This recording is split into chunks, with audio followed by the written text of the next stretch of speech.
श्रीराम जय राम जय जय राम. श्रीराम जय राम जय जय राम. 19 जून. मी कोणीतरी आहे ही वृत्ती घातक.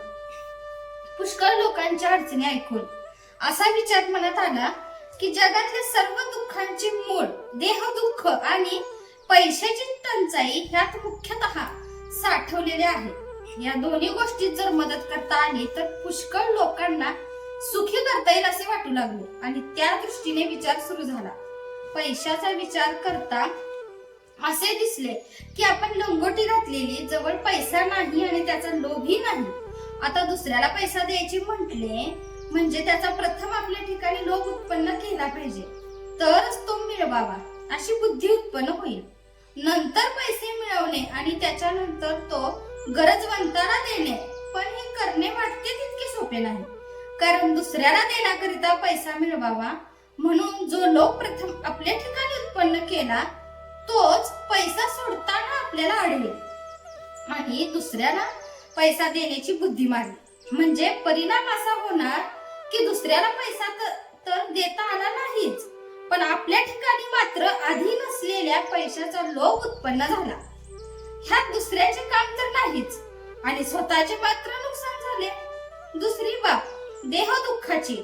ज्याची देहबुद्धी मेलेली असते आहे त्याला दुसऱ्याच्या देह दुःखाची जाणीव होऊ शकत नाही.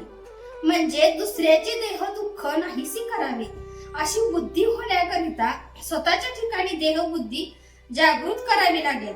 समजा इतके केले आणि दुसऱ्याचे देह दुःख निवारले तरी त्याला पुन्हा देह दुःख भोगावे लागणारच नाही असे कसे होईल? आज झालेली पोटदुखी बंद केली तरी कालांतराने त्याला ताप किंवा इतर आजार येणारच नाही असे कसे होऊ शकेल? म्हणजे देह दुःख कायमचे टाळता येत नाही आणि पैसाही देता येत नाही. अशाने जगाला सुखी तर करता येत नाहीच, पण आपल्या स्वतःच्या ठिकाणी मात्र नसते दोष उत्पन्न केल्यामुळे स्वतःची अवनीती केल्यासारखे होऊन नुकसान मात्र पदरात पडते. म्हणून रामाची प्रार्थना केली की असल्या गोष्टी करण्याची शक्ती आणि बुद्धी मला देऊ नकोस. बालपणाची सरळ वृत्ती नाहीशी व्हायला दोन मोठी कारणे आहेत. एक पैसा आणि दुसरी विद्या. दोन्हीपासून मी कुणीतरी श्रेष्ठ आहे ही वृत्ती उत्पन्न होते आणि ती घातक असते. मी कुणीतरी आहे असे वाटण्यापेक्षा मी कुणाचा तरी आहे असे वाटणे हिताचे आहे. जगातले अत्याचार, अनीती, अधर्म, असमाधान या सर्वांचे कारण हेच की मनुष्य जास्त लोभी झाला आहे.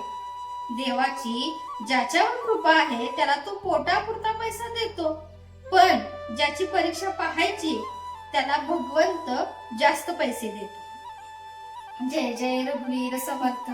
आजचे बोधवाक्य. आपल्याला हव्या त्या गोष्टी देण्यामध्ये भगवंताची खरी कृपा नसून असेल त्या परिस्थितीमध्ये आपले समाधान टिकणे ही त्याची खरी कृपा होय.